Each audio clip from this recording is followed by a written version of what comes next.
Dottore Caramazzico, parliamo di questo convegno patologie allergiche e respiratorie, un convegno che cade in un momento in cui le allergie sono letteralmente esplose.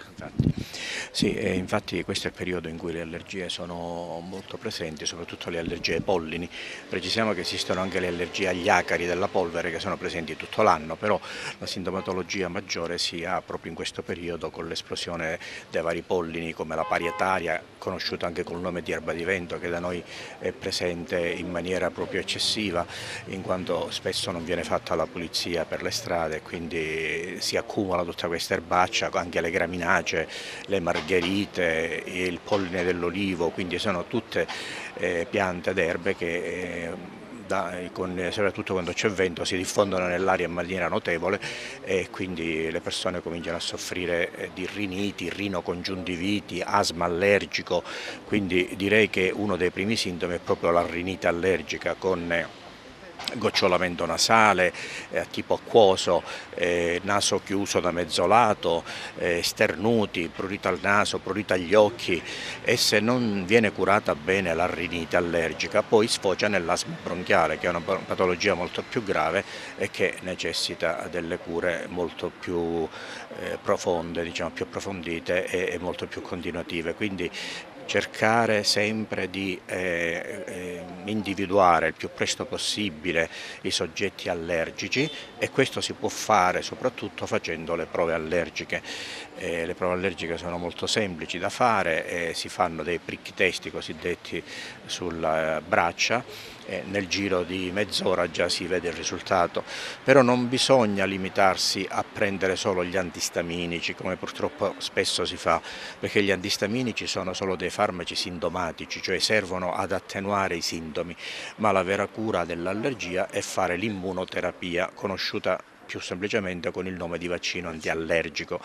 Oggi esistono, oltre le varietà a punture sottocutanee che prima si facevano solo queste, esiste anche il vaccino sublinguale, che è molto comodo da fare, soprattutto per i bambini ma anche per gli adulti, per cui è una raccomandazione che faccio soprattutto alle mamme per i loro bambini, perché l'allergia va curata sin da piccoli,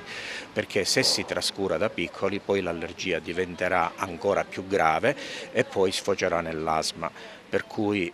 individuare sempre, soprattutto se le madri o i padri sono allergici, stare molto attenti che i sintomi di raffreddore non bisogna confonderli con raffreddori di natura virale, ma molto spesso si tratta, soprattutto in questo periodo appunto, di raffreddori di natura allergica. Tanto come valuta questa iniziativa organizzata oggi qui, questo corso di aggiornamento su patologie allergiche e respiratorie? È molto utile, è sempre un appuntamento annuale che il dottore Caramazza organizza con una bella riunione fra gli allergologi dell'adulto e del bambino,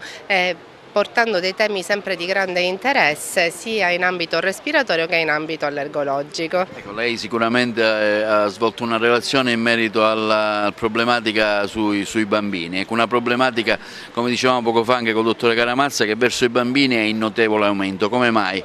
I bambini sono giustamente più sottoposti alle problematiche allergologiche in questo periodo, sia per un fatto genetico ma soprattutto per un fatto ambientale. L'ambiente, l'inquinamento sia degli alimenti che respiratorio provoca più manifestazioni allergiche nei piccolini, e credo che questo sia un problema